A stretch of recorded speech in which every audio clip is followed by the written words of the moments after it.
இந்த படத்துல பிடிச்சிருந்ததுன்றது வந்து இந்த படத்தோட கேரக்டர்ஸ் தான். ஏன்னா அவங்க 2 பேருக்குள்ள அந்த காதல் வளர்ற இடமா இருக்கட்டும், ஒருத்தர் ஒருத்தர் புரிதல் ஒரு இடமா இருக்கட்டும், அது ரொம்ப மென்மையா காட்டியிருப்பாங்க. எப்படி வேணாலும் காட்டியிருக்கலாம், எவ்வளவு விரசமா வேணா காட்டியிருக்கலாம். ஏன்னா 2மே பெண்கள் தான். அப்படி எதுவுமே காட்டாம ரொம்ப அழகா கவித்துவமா காட்டியிருப்பாங்க. நல்லா இருந்தது. பட் அதையும் தாண்டி அந்த கேரக்டர்ஸ் அவங்க அடாப்ட் பண்ண விதமும் ரொம்பவே அருமையா இருந்தது. போத் அவங்க 2 பேருமே.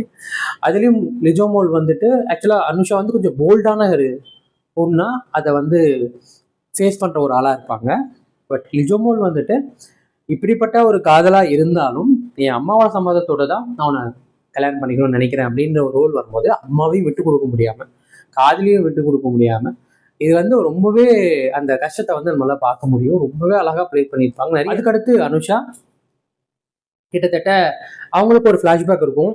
அதை சொன்ன விதம் அது ரொம்பவே பயங்கர எமோஷனலாக டச்சிங்காக இருக்கும்.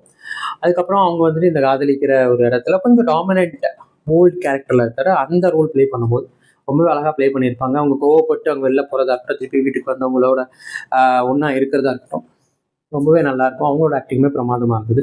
இவங்க பேருக்கும் ஃப்ரெண்டாக வர நம்ம கலேஷ் ராமானந்த் அவர் வந்துட்டு ஆக்சுவலாக ரவீந்திரா அப்படின்ற கேரக்டர் தான் இருந்து ஆக்சுவலாக அவரோட பேரை விட ரவீந்திரான்ற கேரக்டர் மனசை பதிகிற அளவுக்கு நடிச்சிருப்பாரு. அவங்க வந்து இதுதான் நேச்சுரல், நீ பண்ணியிருக்கிறது வந்து அன்நேச்சுரல் அப்படின்னு சொல்லும் போதெல்லாம் நம்மளுக்கே தோணும், நீங்களே ஒன்றா இல்லையடா, நீங்க காதலிக்கிறேன்றீங்க, நீங்களே ஒருத்தர் ஒருத்தர் ஒன்றா இல்லை, நீங்க எந்த வகையில இதுதான் சரி நீங்க சொல்றீங்கன்ற கேள்வி நம்மளுக்கு எழும்பும். எனக்கு இந்த படம் எவ்வளவு தூரத்துக்கு பிடிச்சிருந்தது அப்படின்னா 100க்கு வந்து நான் 80 கொடுப்பேன். அப்படின்னா இந்த படத்துல இருக்கு அப்படின்னா தயவு செய்து போய் பாருங்க. கண்டிப்பா ஒரு பொண்ணோட மனசு ஒரு பொண்ணுக்கு தான் புரியும் அப்படின்னு நிறைய படங்கள்ல சொல்லியிருக்கோம். பட் அதுலயே நிறைய இடங்கள்ல மாற்று கருத்துமே இருந்திருக்கு. பட் ஸ்டில் இரு பெண்களோட காதல், ஒருத்தர் ஒருத்தர் மேல வர காதல், அவங்களுக்குள்ள ஒரு புரிதல், அது வந்து நாளையே இந்த உலகம் வளர்ற போயிட்டு இருக்கிற வேகத்துக்கு கண்டிப்பா ஒரு நாள் இந்தியாவிலுமே இது வந்து அனுமதிக்கப்படலாம்.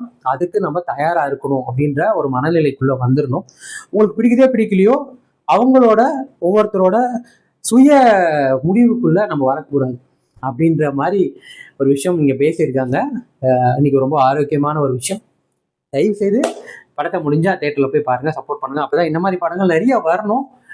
கமர்ஷியல் படங்களுக்கு எந்த அளவுக்கு இங்க வரவேற்பு கொடுக்குறாங்களோ அது மாதிரி இந்த படங்களும் அப்பப்போ வந்தா நிஜமா மக்களுக்கு ஒரு தெளிவு கிடைக்கும். அதுதான் சினிமா பண்ணும், அதுதான் சினிமா, அதுதான் ஆர்ட்.